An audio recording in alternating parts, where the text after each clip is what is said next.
एक जंगल में एक लोमड़ी रहती थी। एक दफा उसने देखा कि एक मुर्ग दरख्त की ऊंची शाख पर बैठा है। लोमड़ी ने सोचा, ये कितना शानदार खाना हो सकता है। मेरे लिए मसला यह था कि वो दरख्त पर चढ़ नहीं सकती थी। वो चाहती थी कि मुर्गी किसी तरह नीचे आ जाए। चुनांचे लोमड़ी दरख्त के नीचे चली गई। उसने मुर्गी से कहा, भाई मुर्ग, तुम्हारे लिए एक खुशखबरी है। अभी आसमान से हुक्म आया है कि अब से तमाम जानवर और परिंदे एक साथ रहेंगे। अब वो एक दूसरे को कभी नहीं मारेंगे।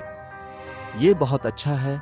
अब लोमड़ी मुर्गियां नहीं खाएंगे, इसलिए तुम्हें मुझसे डरने की जरूरत नहीं है। नीचे आओ, हम आपस में बैठकर बातें करेंगे। मुर्गी ने कहा, वाह वाह, ये तो बहुत अच्छी खबर है जो तुमने मुझे सुनाई है। देखो, तुम्हारे कुछ दोस्त भी तुमसे मिलने आ रहे हैं। मेरे दोस्त? लोमड़ी ने हैरत से पूछा, मेरा कौन सा दोस्त वहां आ रहा है? अरे कुत्ते, मुर्ग ने मुस्कुराते हुए कहा। लोमड़ी ने शिकारी कुत्तों का नाम सुनते ही खौफ से कांपना शुरू कर दिया।